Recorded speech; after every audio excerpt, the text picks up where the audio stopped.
Es decir, las exigencias que la reproducción de la universalidad social abstracta impone a los sujetos individuales en el contexto actual, cada vez genera una explotación más a fondo de todos, no ya de tu fuerza de trabajo, de tus emociones, de tus sentimientos, de tu psiquismo. Es decir, es una penetración tan a fondo de los sujetos que termina destruyendo la materia viva del individuo.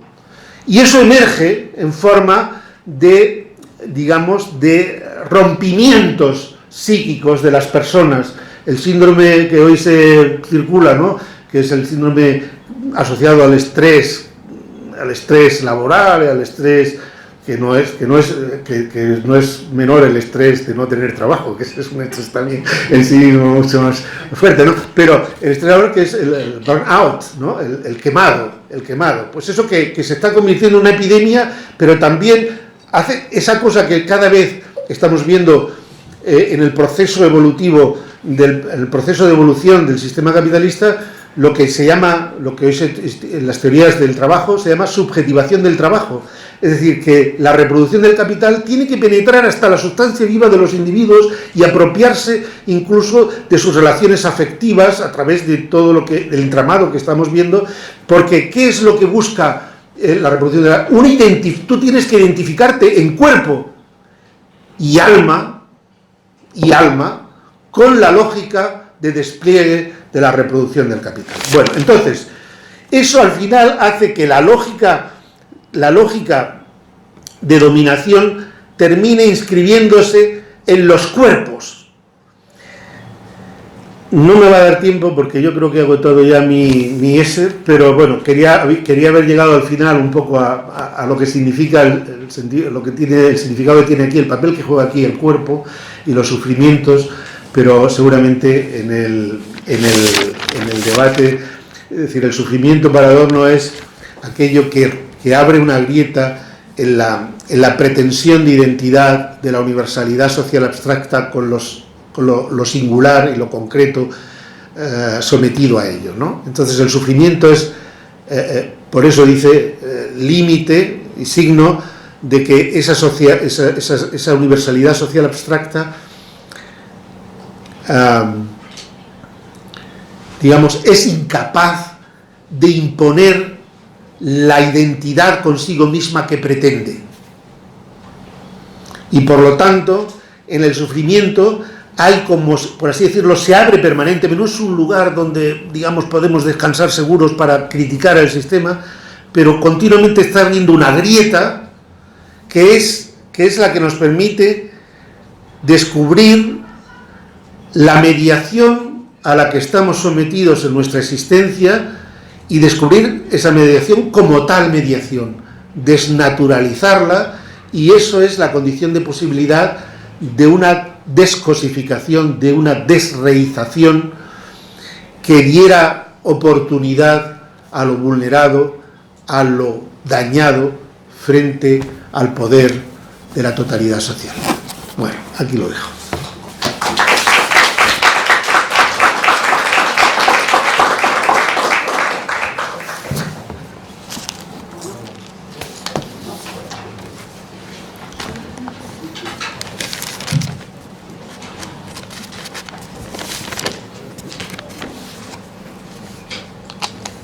Bueno, muchas gracias, doctor José Antonio. Interesante, exquisita, profunda la intervención sobre el pensamiento de Adorno.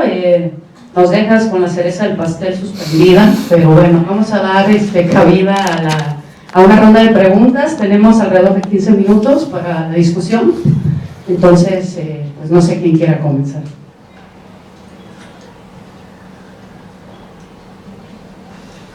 Alguien que abra la ronda, porque son muy tímidos siempre. A ver, Alejandro. Bueno, muchas gracias por su conferencia, muy interesante. Yo solo una pregunta en relación a Hegel y Adorno. Usted señalaba que Hegel, con su concepto de totalidad, simplemente, digamos, hay una teodicea en la historia, y de alguna manera los campos de concentración de Auschwitz pues serían como el contraejemplo contra esa filosofía de la historia de Hegel. Entonces, mi pregunta es si en el caso de la dialéctica negativa de Adorno se podría seguir, digamos, pensando teleológicamente, si fuera el caso, o si hubiera más allá de, digamos, de esta ruptura con la subjetividad que el sistema, digamos, acuña cotidianamente, si en Adorno encontramos un modo para superar esa enajenación, que también sería un concepto hegeliano. Y pues le agradezco mucho la conferencia. Sí, la relación de Adorno, contesto a cada pregunta, sí. ¿Contesto a cada pregunta? Sí. Bueno, la relación de Adorno con Hegel es una relación muy compleja, porque realmente, digamos, Adorno, por así decirlo, valora la intencionalidad de Hegel. La intencionalidad de Hegel es hacerle justicia a lo singular, es hacerle justicia a lo concreto, ¿no? Pero digamos que y en ese sentido podríamos decir Adorno es hegeliano. Lo que pasa es que lo que Adorno reprocha a Hegel es que, digamos, Hegel no consuma su intención. Es decir, al final, digamos, la especulación lo traiciona, ¿no?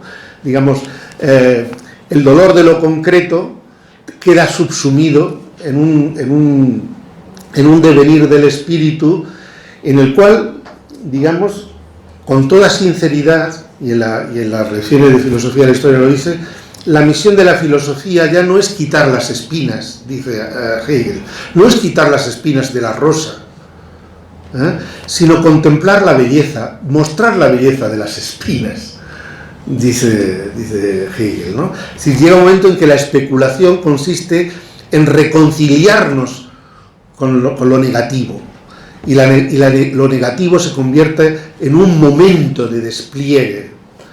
Quizá nadie como Hegel ha visto esa negatividad, ha sido valiente al enfrentarse a esa negatividad, en nombrar esa negatividad presente en lo concreto, en lo singular, pero, digamos, tampoco nadie como él ha tenido ese ímpetu de trascender lo singular, de ir más allá, ¿no? Entonces, Adorno, digamos, lo que le dice a Hegel es que en ese esquema habitual que se suele hacer, ¿no?, de tesis, antítesis, negación de la tesis, él dice, la segunda negación, la tercera negación, que aparece como síntesis, en realidad es que no se había negado lo suficiente en la segunda, ¿no? Él dice, hay que meter todavía más negatividad, ¿no? Y no buscar la reconciliación. Por otro lado, con respecto a lo que hace Adorno no es, o huye de hacer, una teleología negativa que sería como el reverso de la teleología positiva hegeliana. Huye de eso. Lo que pasa es que él, que quiere pensar una dialéctica en intermitencias, dice él, en rupturas, en quiebras, no para superar, sino para detenerse en lo singular, sabe que la teleología hegeliana es el reflejo más cabal de cómo ha evolucionado la historia. Y por lo tanto, su crítica radical del progreso es doble. Es crítica del progreso porque ese progreso del espíritu transfigura el dolor y la negatividad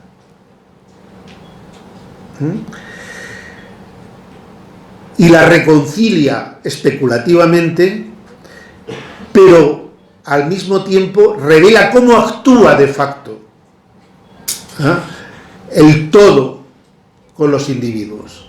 Muestra realmente, y por lo tanto, digamos, habría una forma ingenua de despegarse de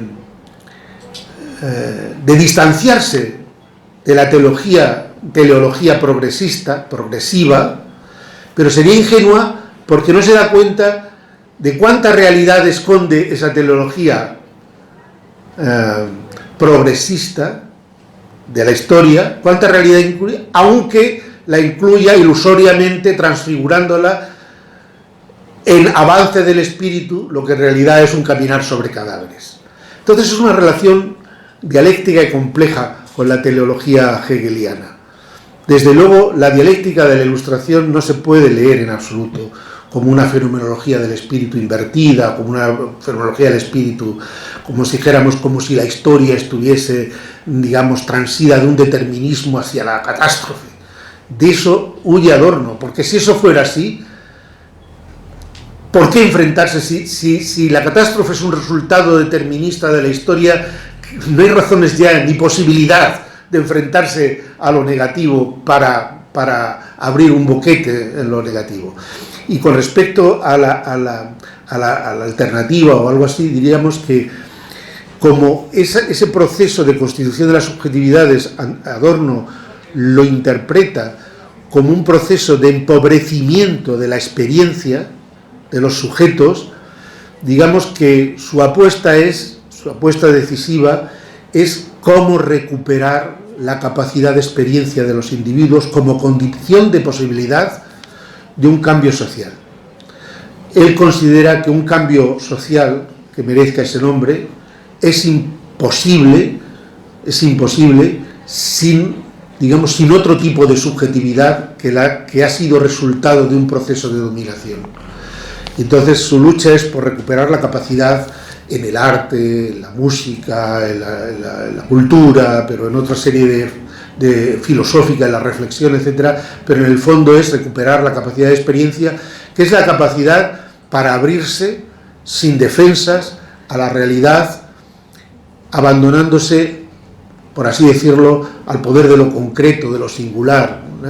La capacidad de experiencia sería la capacidad para embridar el deseo de dominación y del sujeto sobre los otros y sobre la realidad.